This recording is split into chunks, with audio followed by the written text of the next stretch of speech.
افغانستان خارجیوں دہشت گردوں کو پاکستان پر فوقیت نہ دے۔ آرمی چیف کہہ چکے ہیں کہ ایک پاکستانی کی جان افغانستان پر مقدم ہے۔ افغانستان میں دہشت گردوں کے ٹھکانوں سے ہمارا خون بہایا جائے تو کیا بیٹھ کر تماشا دیکھیں؟ پاکستان اپنے شہریوں کو تحفظ دینے کے لیے کوئی کسر نہیں چھوڑے گا۔ افغانستان کی خود مختاری کا مکمل احترام ہے۔ افغانستان کے استحکام کے لیے پاکستان کا کردار اہم رہا۔ افغانستان کی سرزمین سے فتنۃ الخوارج کے دہشت گرد پاکستان میں کارروائیاں کرتے ہیں۔ دہشت گردی واقعات کے تانے بانے افغانستان میں موجود پناہ گاہوں تک جاتے ہیں۔ افغان عبوری حکومت سے براہ راست اور دوست ممالک کے ذریعے بات چیت جاری ہے۔ 8 لاکھ غیر قانونی مقیم افغانیوں کو واپس بھیجا جا چکا۔ D G I S P R lieutenant general Ahmed Sharif Chaudhry کی پریس کانفرنس کہا کہ خطے میں بھارت کے ناپاک عزائم سے آگاہ ہیں۔ بھارت خطے میں جو منصوبہ بندی کر رہا ہے اس سے بخوبی واقف ہیں۔ بھارت کی جانب سے مشرقی سرحد پر خطرات کا بھی ادراک ہے۔ بلوچستان میں دہشت گردوں کا جھوٹا بیانیہ چاک ہو چکا، اس کے پیچھے بیرونی ہاتھ ایکسپوز ہو چکے ہیں۔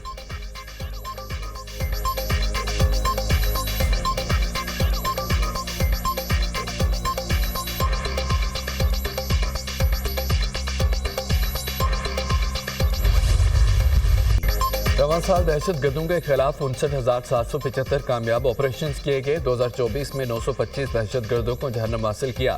5 سال کے مقابلے میں اس سال دہشت گردوں کو ہلاک کرنے کی یہ سب سے زیادہ تعداد ہے۔ دہشت گردی میں ملوث 27 افغان دہشت گردوں کو بھی ہلاک کیا گیا۔ دہشت گردی کے خلاف جنگ میں 383 بہادر جوانوں اور افسران نے جام شہادت نوش کیا۔ گورننس میں موجود خامیوں کو شہداء اپنی قربانیوں سے پور کر رہے ہیں۔ دہشت گردی کے خلاف طویل جنگ لڑی اور لڑ رہے ہیں۔ قبائلی علاقوں سے بارودی سرنگوں کا صفایا کر دیا۔ یہ جنگ آخری دہشت گرد خوارج کے خاتمے تک جاری رہے گی۔ D G I S P R lieutenant general Ahmed Sharif Chaudhry کی پریس کانفرنس کہا کہ پاکستان میں اربوں روپے کا غیر قانونی کاروبار موجود ہے۔ پاکستان میں اسمگلنگ، بطہ خوری، منشیات کا اربوں روپے کا اسپیکٹرم موجود ہے۔ فیک نیوز بھی غیر قانونی اسپیکٹرم کا حصہ ہے۔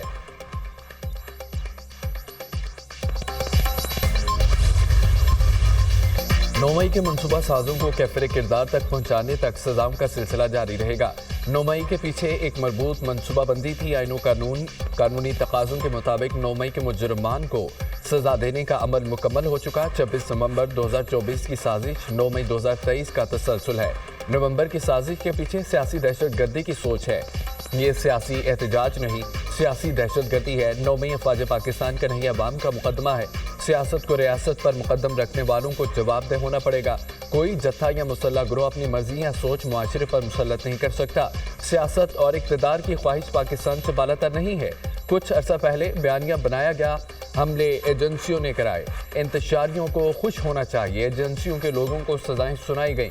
پاک فوج کا 9 مئی پر موقف واضح ہے، غیر مبہم ہے۔ سپریم کورٹ کے احکامات کے مطابق ملٹری کورٹس نے سزائیں سنائی، مستقبل میں بھی ایسی سزائیں دی جائیں گی۔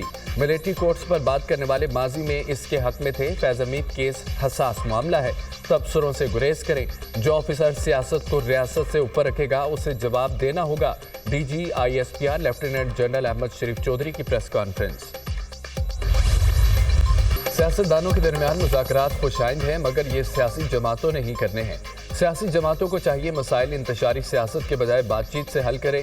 افواج پاکستان کا ہر حکومت کے ساتھ ایک سرکاری و پیشہ ورانہ تعلق ہے۔ اس تعلق کو سیاسی رنگ دینا مناسب نہیں۔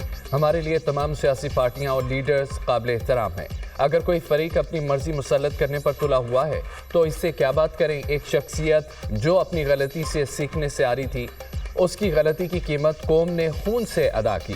2021 میں جن دہشت گردوں کی کمر ٹوٹ چکی تھی انہیں بات چیت کے ذریعے آباد کرایا گیا۔ کس کے فیصلے سے فتنۃ الخوارج کو واپسی کا راستہ دیا گیا؟ D G I S P R کی پریس کانفرنس۔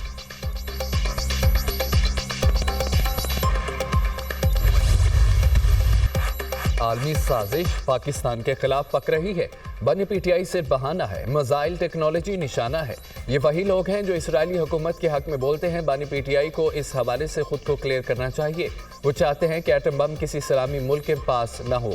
حال ہی میں امریکہ نے میزائل پر پابندیاں لگائیں۔ جب تک پیپلز پارٹی موجود ہے ایٹم بم پر سمجھوتہ نہیں کرنے دیں گے۔ مختلف ملکوں کی جانب سے ہماری اندرونی سیاست پر بیانات آ رہے ہیں۔ بلاول بھٹو کا گڑھی خدا بخش میں بے نظیر بھٹو کی برسی کے موقع پر اجتماع سے خطاب۔ حکومت کے پاس یک طرفہ فیصلے کرنے کا مینڈیٹ موجود نہیں، حکومت کے پاس اتفاق رائے سے فیصلے کرنے کا مینڈیٹ موجود ہے۔ اتفاق رائے سے کیے جانے والے فیصلے ہی مضبوط ہوتے ہیں۔ حکومت کی کینال کی پالیسی پر ہمیں سخت اعتراض ہے، حکومت کی کینال سے متعلق پالیسی ہمارے معاہدے کی خلاف ورزی ہے، اس طریقے سے حکومتیں نہیں چلتی، پی پی چیئرمین کی تنبیہ۔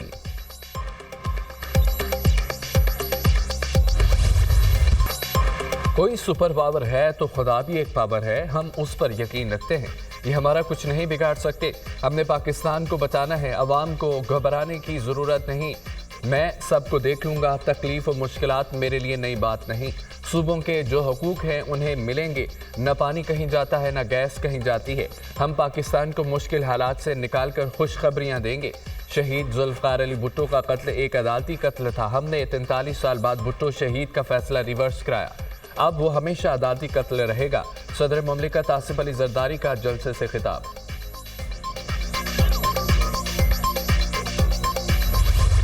دیکھیں، ڈیل اس کا لفظ بالکل غلط ہے، میں نہیں سمجھتا کہ ابھی کوئی ایسی بات ہے ہمارے سامنے۔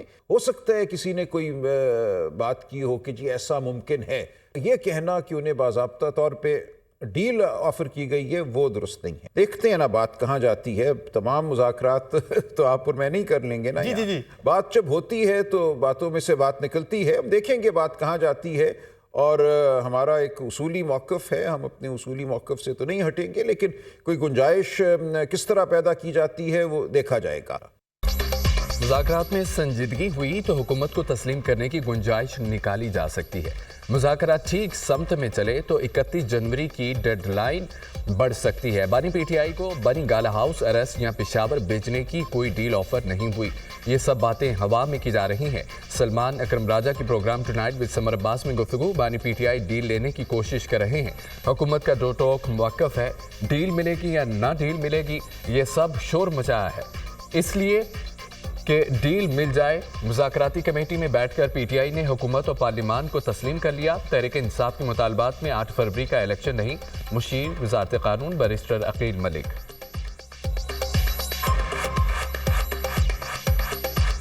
حکومت کا تو دو ٹوک موقف ہے، نہ کوئی ڈیل ہے نہ کوئی ڈیل ہے، نہ کوئی ڈیل آفر ہوئی ہے اور نہ ہی ہم کوئی ڈیل آفر کریں گے۔ پوری پارلیمنٹ کے اوپر جو سٹیمپ آف اپروول ہے یا مہر جو لگائی ہے وہ اس مذاکراتی ٹیبل پہ بیٹھ کے پی ٹی آئی والوں نے لگا دی۔ یہ کہتے تھے ڈیل نہیں کرنی ان سے، ہم نے بات نہیں کرنی ان سے، ان کے ساتھ کیوں معاملات بات کریں، 47 کی اللیجڈلی حکومت ہے، تو اب بیٹھ تو گئے۔ یعنی اب آپ کہہ رہے ہیں کہ تحریک انصاف نے آپ کے 8 فروری کے مینڈیٹ کو تسلیم کر لیا ہے، وہ مسئلہ اب ختم ہو گیا ہے، وہ ایشو ہی نہیں ہے اب۔ بالکل، دیکھیں اگر ایشو ہوتا تو ان کی چارٹر آف ڈیمانڈز میں بھی جو زبانی کلامی بات کر رہے ہیں تو وہ بالکل اس میں واضح طور پہ اس کا ذکر کرتے، لیکن اس کا ذکر نہیں ہے۔ میجر محمد عبید شہید ہوائی علاقے شکرگڑھ میں مکمل فوجی اعزاز کے ساتھ سپرد خاک، شہید کی نماز جنازہ اور تدفین میں کور کمانڈر گلزمانہ لیفٹیننٹ جنرل سید امداد حسین، پاک فوج کے سینئر افسران، جوانوں، شہید کے لواحقین اور اہل علاقہ کی بڑی تعداد میں شرکت۔ میجر محمد اویس نے شمالی وزیرستان میں دہشت گردوں سے بہادری سے لڑتے ہوئے جام شہادت نوش کیا۔ خیبر پختونخوا میں سیکورٹی فورسز کے 3 مختلف آپریشنز میں 13 خوارج جہنم حاصل۔ ملک میں دائمی امن کے لیے شہداء کی عظیم قربانیاں ہمارے جذبے اور ایمان کو تقویت دیتی ہیں، شہداء کی لازوال قربانیاں رائے گاہ نہیں جائیں گی، ISPR۔